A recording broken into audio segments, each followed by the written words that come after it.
Hi friends, welcome back to my channel. ഞാനിപ്പോൾ ഇവിടെ എത്തിയിരിക്കുന്നത് നമ്മുടെ അർജന്റീന ഫാൻസ് കാട്ടൂർ കടവ് എന്ന സിനിമയുടെ വിശേഷങ്ങളായിട്ടാണ്, റിവ്യൂ ആയിട്ടാണ്. റിവ്യൂ മീൻസ് ഫസ്റ്റ് ഹാഫ് കഴിഞ്ഞതേ ഉള്ളൂ. ചിലപ്പോൾ എനിക്ക് ഇന്നൊരു ഫുൾ റിവ്യൂ ഇടാൻ പറ്റില്ല, വേറെ കുറച്ച് പരിപാടിയുണ്ട്. അതുകൊണ്ടാണ് ഈ ഫസ്റ്റ് ഹാഫ് കഴിഞ്ഞിട്ട് ഞാൻ വന്നത്.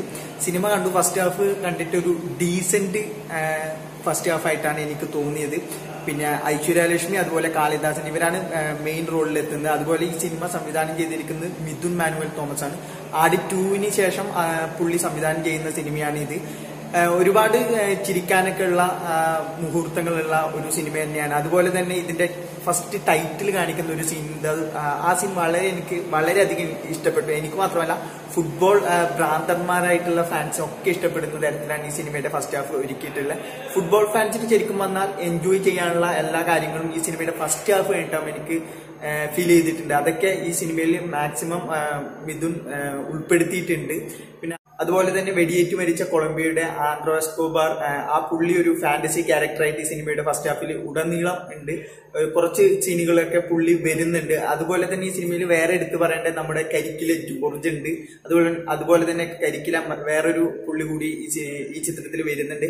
എല്ലാവരും അത്യാവശ്യം നല്ല രീതിയിൽ തന്നെ ചെയ്തിട്ടുണ്ട്. പിന്നെ ഐശ്വര്യലക്ഷ്മിയുടെ കാര്യം പറയുമ്പോൾ, ഐശ്വര്യലക്ഷ്മി ഇതുവരെ നമ്മൾ കണ്ടത് ഭയങ്കര ഡാർക്ക് ആയിട്ടുള്ള ക്യാരക്ടർ ആയിട്ടാണ്, അല്ലെങ്കിൽ കുറച്ച് ഡിപ്രസ്ഡ് ആയിട്ടുള്ള ക്യാരക്ടേഴ്സ് ആയിട്ടാണ് ഐശ്വര്യലക്ഷ്മിനെ നമ്മൾ കണ്ടിട്ട്. ഇത് തൃശ്ശൂർ സ്ലാങ്ങിൽ പുള്ളിക്കായിട്ട് വന്നിട്ട് നന്നായിട്ട് ചെയ്യാൻ വേണ്ടി ശ്രമിച്ചിട്ടുണ്ട്. പക്ഷെ അത് അത്രത്തോളം വന്നു എന്ന് ചോദിച്ചാൽ എനിക്ക് ഉത്തരവില്ല. അതുപോലെ തന്നെ നമ്മുടെ ഐശ്വര്യലക്ഷ്മിനെ അപേക്ഷിച്ചിട്ട് നമ്മുടെ കാളിദാസൻ ഈ സിനിമയിൽ അത്യാവശ്യം നന്നായിട്ട് തന്നെ പെർഫോമൻസ് ചെയ്തിട്ടുണ്ട്. അതുപോലെ തൃശ്ശൂർ സ്ലാങ് നന്നായിട്ട് തന്നെ ഈ ചിത്രത്തിൽ പുള്ളി യൂസ് ചെയ്തിട്ടുണ്ട്.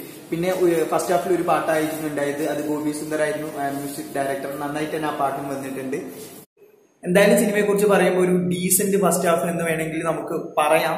ആ തരത്തിലാണ് ഈ സിനിമയുടെ ഫസ്റ്റ് ഹാഫ് ഒരുക്കിയിരിക്കുന്നത്. ശരിക്കും ഒരു അർജന്റീന ബ്രസീൽ ഫാൻസിന് വന്നിട്ട് കണ്ടാൽ ഇഷ്ടപ്പെടുന്ന തരത്തിലാണ് ഇതിന്റെ ഫസ്റ്റ് ഹാഫ് ഉള്ളത്. പിന്നെ ഞാൻ ആദ്യം പറഞ്ഞതുപോലെ ഞാൻ ചിലപ്പോൾ ഫുൾ റിവ്യൂ ആയിട്ട് വരാൻ ചാൻസ് ഇല്ല. അതുകൊണ്ട് തന്നെ നമ്മുടെ റിവ്യൂ ആയിട്ട് ഇത് കണക്കാക്കാം. പിന്നെ അതുപോലെ നമ്മുടെ ചാനൽ ഇതുവരെ ആരെങ്കിലും ഒക്കെ സബ്സ്ക്രൈബ് ചെയ്യാതെ കാണുന്നുണ്ടെങ്കിൽ ചാനൽ ഒന്ന് സബ്സ്ക്രൈബ് ചെയ്യുക. അതുപോലെ തന്നെ അടുത്ത തവണ മറ്റൊരു വീഡിയോ ആയി കാണാം. Bye, thank U.